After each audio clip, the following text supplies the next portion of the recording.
Well, can't even believe I'm doing a Christmas Eve pocket change market report. Now, the sun and stars and the moon have to be in perfect alignment for something like this to happen. It just doesn't happen that often. Yeah, but, well, how's the market doing, ladies and gentlemen, on all of your favorite errors and varieties that people have found? That's a pretty long question, by the way. Yeah, I mean, we have 24 hours worth of sales, some pretty remarkable stuff that just came out of the woodwork like, hey, look at me. I bet you haven't seen me all year. Yeah, there's a few of those coins that we're going to talk about today. Some, geez, how else would you describe it? Stuff that maybe it could be, a life's kind of find, the find of a lifetime for a lot of folks ended up on this report. Alongside a lot of the good old faithful standard stuff that we've seen in the last 12 to 24 months, a lot of these fantastic errors that have come out of the mint from 2021 and 2022 are making repeat appearances on the PCMR each and every single week. I'm telling you guys, it's a really good time. It's a dreamy time to be a part of the hobby, especially if you're on the ground floor starting to learn about some of these coins that the US Mint is producing, all because of some pandemic. Maybe you've heard about it. The quality control has been quite sucky, and we're all rejoicing in that, and you're going to see why here in a moment. But yeah, a happy Christmas Eve, happy holidays. Yeah, I still have a little shopping to do, so I'm gonna bounce after this video and go do my thing. I'm one of those prototypical people you see out there that I guess there are choice words for folks like me doing last minute shopping, but. Overall, just a really, really prime looking list of coins and listings we're going to talk about. A few little housekeeping items. In case you're not aware, we don't talk about graded coins. No graded coins. We did last week, or the last PCMR only because it kind of warranted it. You guys know why. But the idea is the cost of grading any of these errors and varieties is kind of prohibitive a little bit to the actual idea of making money off these.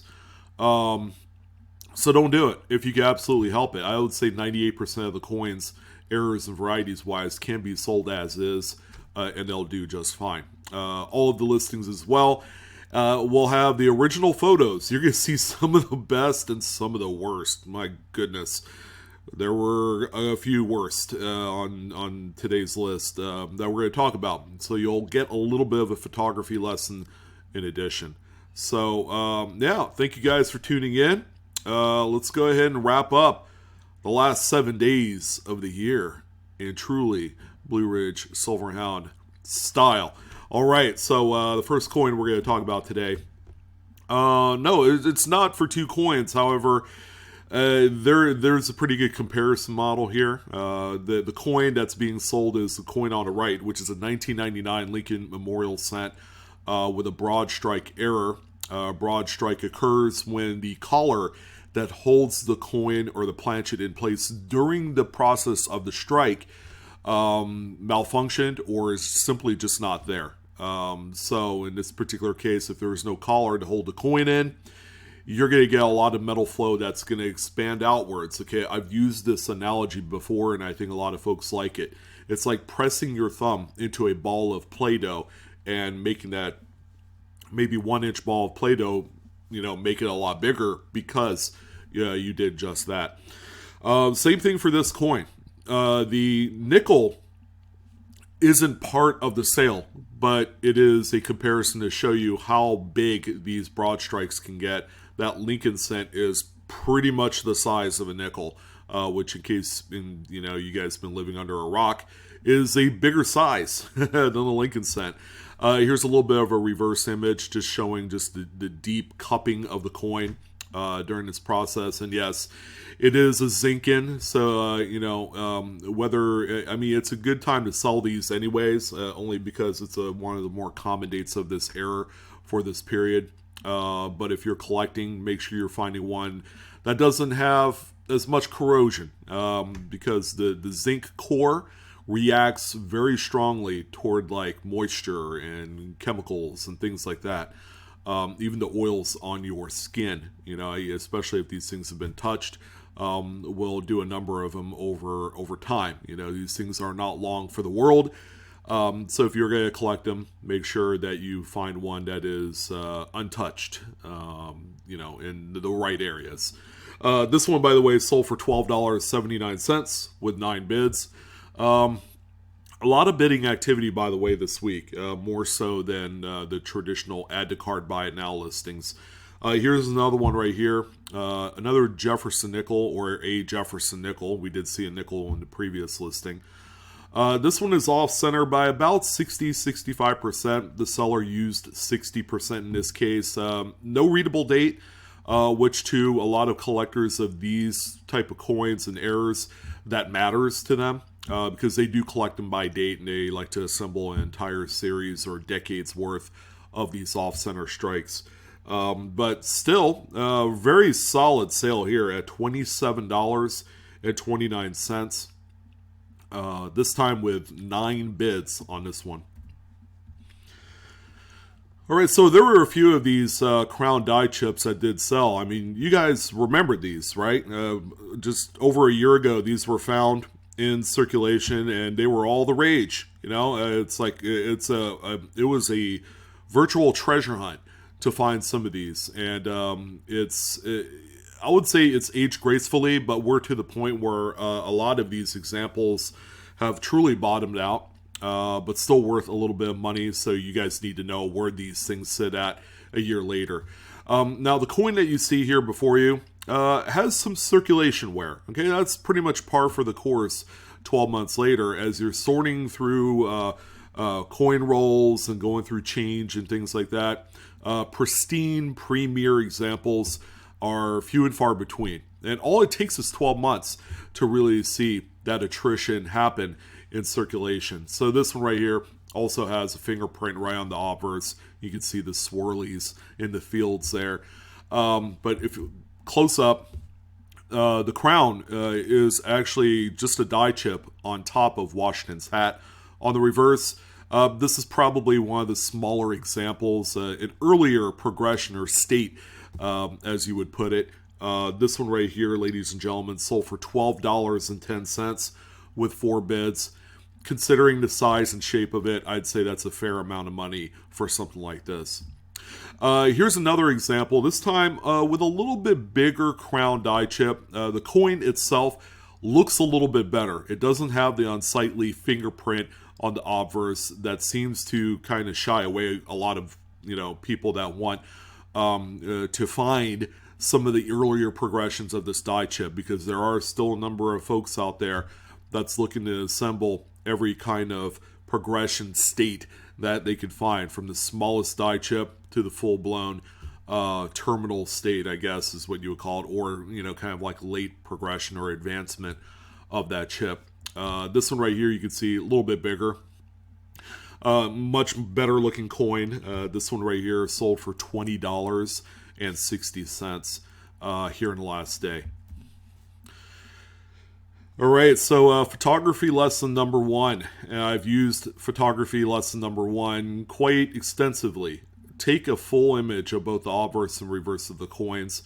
This one, close, but yet so far. But I think it's with good reason to note that this particular seller attempted to take full pictures the best that they can using a microscope.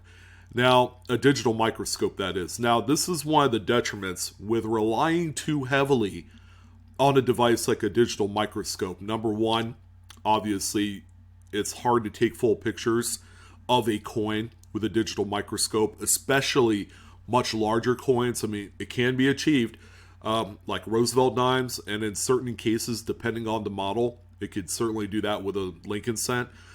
But this is typically your byproduct of taking images with such an advanced piece of hardware. You don't want to do that, okay? You always take the close-ups of the variety or error on the coin with a microscope, and that's just fine. You could easily do that. But step aside, use like maybe your smartphone, take full obverse and reverse images, because some of you will say, well, it's not that big of a deal. 80% of the coin is still there. But what if there was a pretty big nick, for example, on the edge? You wouldn't know that, right? Among other things. Okay, there could be, in this case, you could see a pretty sizable carbon spot, which, by the way, is a type of corrosion, which detracts a lot from the eye appeal of a coin, and therefore detracts from a lot more bidding activity. So when you look at a coin like this, always make sure that you take full obverse and reverse images. There's nothing wrong with doing it on a smartphone and then taking close-ups with a microscope. Don't try and feel lazy about doing this, because this is something that's going to set you apart from the people that really just don't give a flying F, By the way, this is the big RPM for the date, 1956D, is one of the dreamiest dates to kind of sort through to look for stuff like this. This is such a phenomenal coin. They're worth $10 and up, regardless. Well, condition does matter, but I've sold my fair share of lower graded examples for over $10. And these are quite common. Like this example, good job on the seller. They ended up corralling $24.65 with 2 bids, and that's considering it has that large carbon spot and the just okay photos. They were close to being full size, but not quite there. But make sure you guys do that on all of your listings. The next one that we have here, let's go all the way back to some early classics. This is a Federal Age Cap Bus half dollar, one of my favorites. This is a 1818 over 7 Cap Bus half dollar. This is actually one of my favorite varieties, over dates that is. You can see actually the top little serif of the 7 poking up on top there of the 8, and then normally because this is an over date, you're gonna have a filled in top curl of the 8 there as well. So a good one to look out for. This one is for the most part problem free. I don't see anything that would make me think that this one was played around with or cleaned, although I have been fooled before. If this thing was cleaned 100 years ago and it retoned, sometimes you really just can't tell the difference off of regular photos. The seller did take pictures of this coin in the 2x2 holder, which in certain cases you could get away with very minimal glare. This one has a little bit of glare, but for the most part you could see the entire edge of the coin, which matters for people who care about grade. Pretty cool one right here. It's sold for $172.50 with 3 bids. A great one to cherry pick, because a lot of folks will not know too much about this overdate, along with a myriad of other overdates within the series, and there are quite a few. So another thing to keep in mind, a great way to add to your collection is by cherry picking some of these nicer Overton varieties. Alright, so this is the best picture that this seller had out of like 7 images of a Oregon statehood quarter with a cud. It's just, worth just showing you the cud. That's what it looks like. Piece of the die had broken and fallen off, prior to the strike of this coin, thereby leaving a raised, bubbly, part of the composition, or the planchet rather. When there's an absence of a piece of die, when these coins are struck, the metal flow tends to go into that area of least resistance, thereby creating a raised, in relief die break on the coin, and that usually affects the edge of the coin. It goes into the design, so this one certainly fits that. 2005P, in case you guys forgot the date in which the Oregon quarter existed or was released. This one sold for $20.50 with 2 bids. A lot of the photos that this person had for this coin was all pretty much like similar to that 56D. A lot of partials, like halfers, half of the obverts. I'm like, man, this stinks, because you want to be able to gauge the overall quality and condition of the coin. That's the way to do it. as long as you're able to do that on all your listings. It's going to lead to better satisfaction for the customer. It's going to prevent a lot of chargebacks, a lot of people wanting to return the coin, maybe because there is something that wasn't on the original photos that they end up finding, and it's inescapable. You can't do anything about it. You're going to have to accept the return. If you'd spent the money, then you'd have to, make up for it. It could be a lot worse. This is only a $20 coin, but, I've seen chargebacks on $500, $1,000 coins, and the folks that end up selling them had already spent the money before the return process began. So that puts them in a little bit of a predicament. But yeah, don't catch yourself doing that. Be 100% complete when you're selling on eBay, and you'll do just fine. All right, so we're going to speed it up a little bit here. Less of the explainy stuff. 1972D Kennedy half dollar. One of my favorite dates to look through for the missing FG initials on the reverse. It's actually the toughest one also, due to an abraded die. So there's just an over polishing of the dies in this area. Normally you would see some over polishing on the feathers and the good old turkey wing right there, or turkey leg. That's what I like to call it. Yeah, but Frank Gasparo's initials completely missing. This one ended up selling for $21.90 with 4 bids. For you roll hunters out there that don't look for these, I'm telling you, these things are as good as silver. As a matter of fact, this one pays for about 3 pieces of 90% silver. If you guys are overlooking these, bad on you. Alright, so this one I'm not 100% sure is an error. Alright, so this is going to be kind of a good lesson for all of us. This is a 2014D Lincoln Shield set. Oh, what is that? We're missing some copper layer on the reverse? Or is that some sort of corrosive? Is it maybe a splash of chemicals that was on it? You could see some of the what looks to be pitting and corrosion areas on the zinc, which is kind of concerning in regards to this being a legitimate error, like a defective planchet. Be on the lookout for stuff like this. Again, this coin right here sold for $23.40.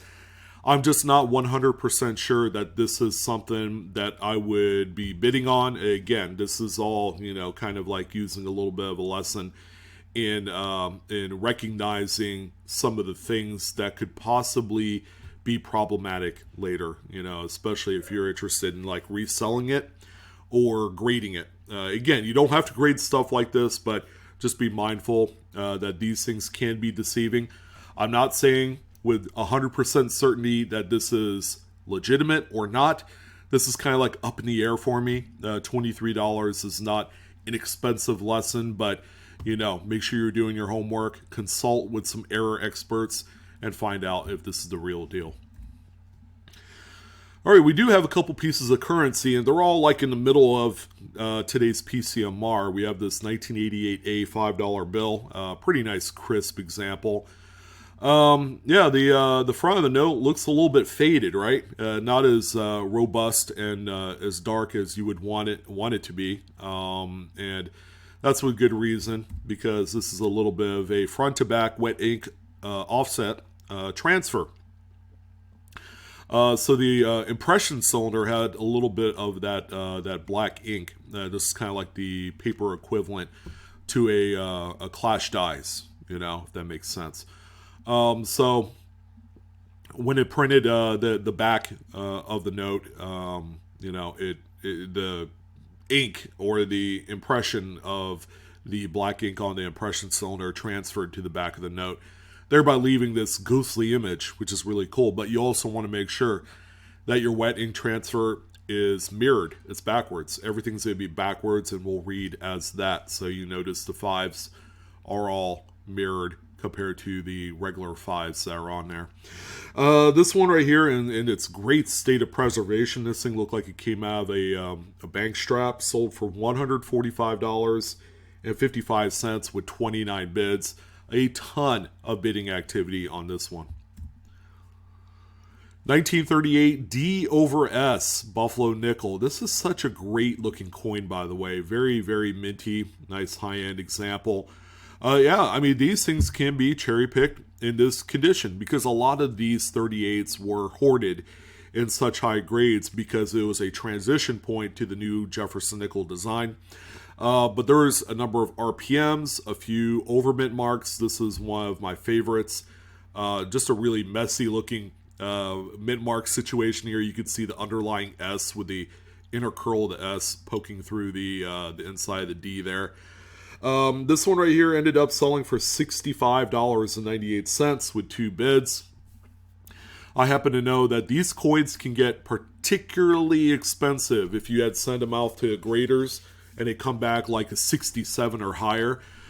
Yeah, I've seen them sell for many thousands of dollars. So this is kind of like a prime cherry picking opportunity because there's so many examples and high grades that are raw and ungraded.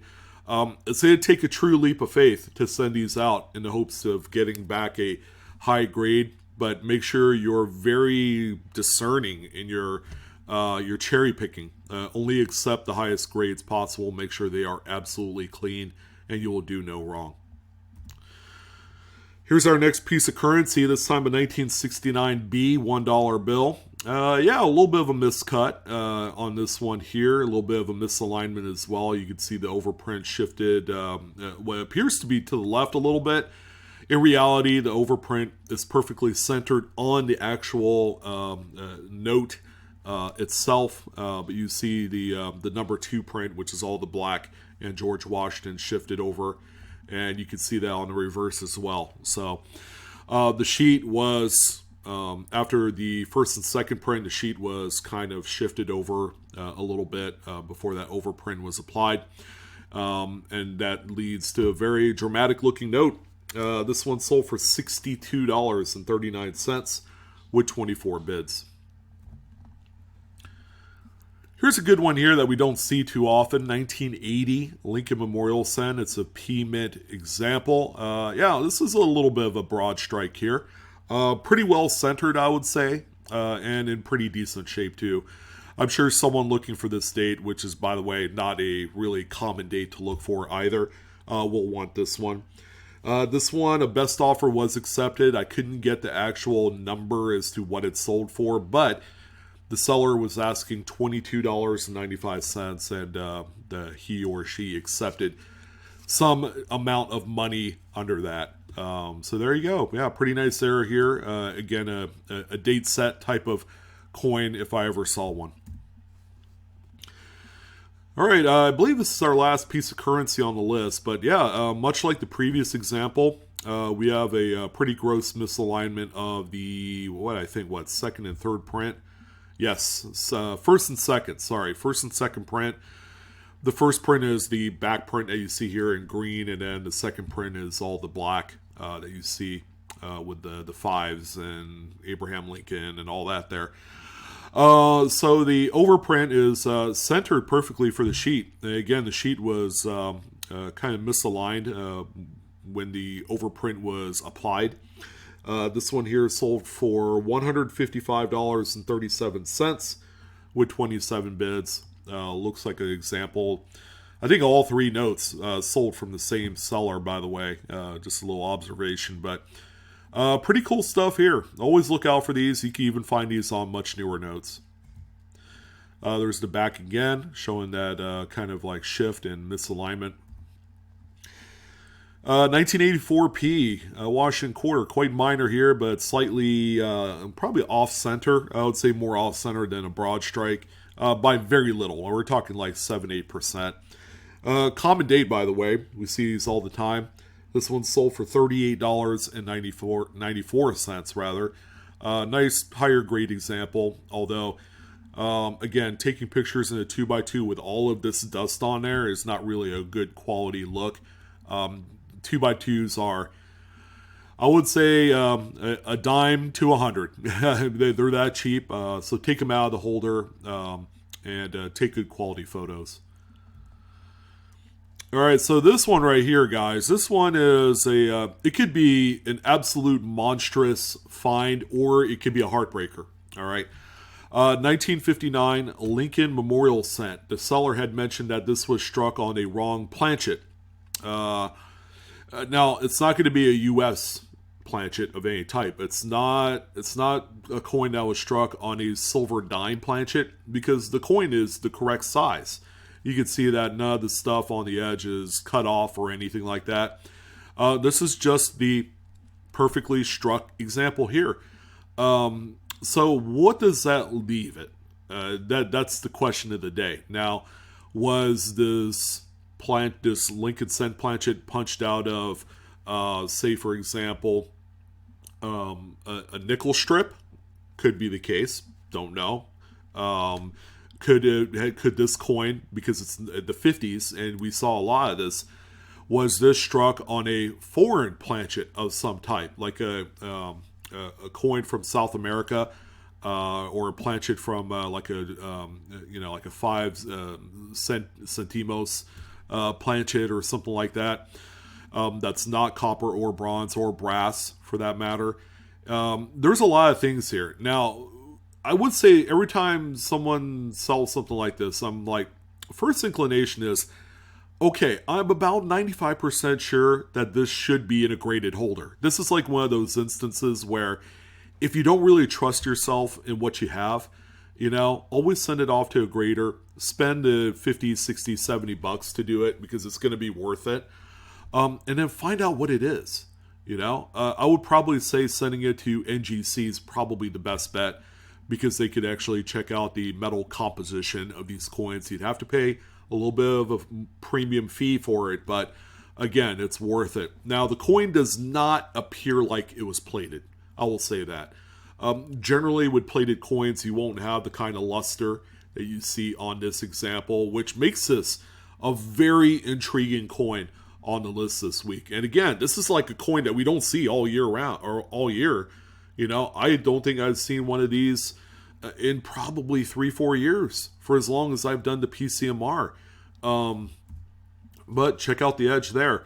So, whoever bought it, definitely send it off to and see what you're dealing with here. Because, oh, by the way, the sale price on this one, I would say is a safe amount of money until more information is gathered. $399.95 was the sale price with 53 bids. 53 bids. You know what that means? There is a lot of people that were bidding on it, number one. Number two, probably a lot of error folks were bidding on that coin as well because they know the importance of that coin graded. Because the graded, if it came back struck on a some foreign planchet, man, that's going to make this coin worth a few $1,000, if not more. So again, there's a lot at stake here. Very little room for error. This is one of those cases where I would grade this even before selling it. This is like the second time in like a week that we've seen one of these. Wilma Mankiller with amazing strike through on the obverse and reverse. So the dice had quite a bit of grease. And normally when we see this kind of, or this level of strike through, there's normally that obverse retained cut, right? Right on top of Washington's head. This doesn't have it. So again, this is something that you don't see too often. It's more rare, I would say, than finding one with actual cut, but it's not worth as much. So in this case, this coin right here ended up selling for $46.61 with 14 bids. I think the last one sold for like 60, so pretty close. Here's the 1990 Lincoln Memorial Cent with a strike through right on the obverse there. Pretty easy to see. Good one here. Sold for $23.64. It looks like this one was taken in a not a 2x2, but a plastic tube end. So there was a bunch of other, I guess, 1990 Lincolns in this tube, and this one was the top one that they had positioned just right. Same one here from the same seller, 1935 Lincoln Wheat with a detached lamination on the reverse. A little bit kind of still attached in there, right above the N and 1. Good one here. I mean, this is one that a lot of people had tossed back in the day before they found out that here in 2022 and probably next year, they're worth a heck of a lot more. So this one sold for $12.04. Just a really good, solid find. I haven't talked about this one since probably summertime, but it's a 2009 LP2, or what they call the formative years reverse, with Lincoln reading a book. Commonly known for its doubled thumbs. The DDRs on this one are a pretty extensive list, by the way. But you guys remember the over-polished dies, thereby leading or creating the floating Lincoln on the log. So you can see this here, the over abrasion of the details of the log right here gives the appearance that Lincoln is sitting on air, like he just busted one out and he's like floating above it. Yeah, great visuals, Blue. Great visuals. But anyways, this one sold for $42.85. I forgot how strong of a seller these are. The last one, I believe, sold for right around that same amount of money. And they come up when you least expect them. They're not as common as you would think. I see probably 3 or 4 of them all throughout the course of a year of these, and they're all really good sellers. Another tough one here, man. Some tough dates on some of these errors. 1999 D Jefferson Nickel with a pretty substantial CUD die break on there. Later dated, and Denver is not a combination you see too often for these CUDs. This one right here ended up selling for $85.60. The market is just unbelievably strong for CUDs, and it's not going to change anytime soon. The most dramatic coin of the week has to go to this 1983 D Jefferson Nickel, double struck. The secondary strike is approximately 65% off center. You have one full readable date, which is fine. I'd like to mention that it looks like there was a little bit of like counter roll damage here on the reverse, so there is that. But what are we talking about here? This is a good looking coin. This one sold for $178.55.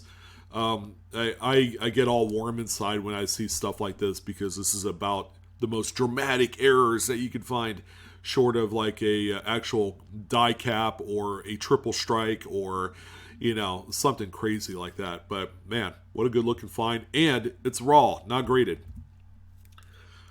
Here's a earlier dated Buffalo Nickel. Mr. Man here has a pretty nice size lamination on the obverse.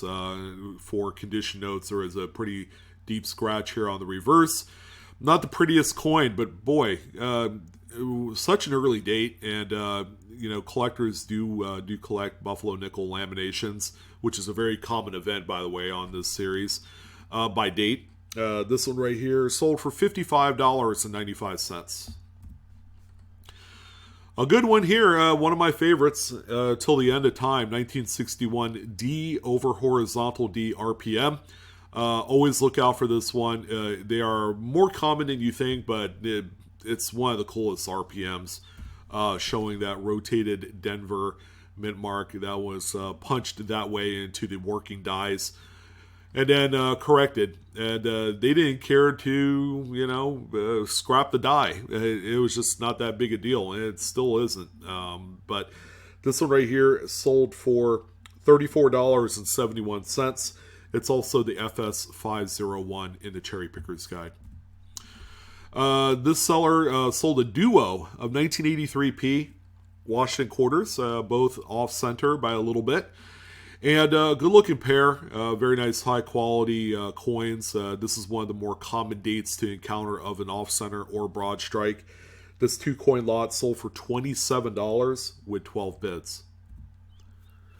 Not so common, 1974 Washington quarter that is broad struck, and it's slightly off-center too, nothing too crazy, but it's a nice high-end example, very premium quality as well. Date set lovers will want this. Sold for $41.95. Couple more coins to wrap it up, and I'm going to let you guys go for the holidays. 2022 Wilma Mankiller. Only the obverse retained cud with a little bit of the strike through on both sides of the coin. This is more like of what we've seen. So, yeah, another underperforming sale here. The coin is actually in pretty decent shape, although, you know, this might be some end roll counter damage or crimper damage right here. Kind of hard to say. But in any event, $165 is what this one sold for with 14 bids. And then finally, yes, we did have the big coin from last year sell here. This is like a really well circulated example of a 2021P. Lincoln Shield Cent with the amazing retained cut die break on the obverse. And you can see just a phenomenal strike through on the reverse as well. Boy, I mean, this coin needs no introduction. If it wasn't for the Wilma Man thriller, I mean, we'd still be talking about this coin. But have these things fallen by the wayside as far as desirability? Well, not so fast. This one ended up selling for a blistering, no pun intended, $355.60. Wow, truly a great way to end off the, I guess, Christmas edition of the Pocket Change Market Report. So if you guys are going to do a little hunting over the course of the next couple days, I wish you guys best of luck. You guys stay safe out there. I know a lot of you are getting bombarded with some pretty crazy cold weather and snow. Always be safe. Don't drive if you absolutely don't need to.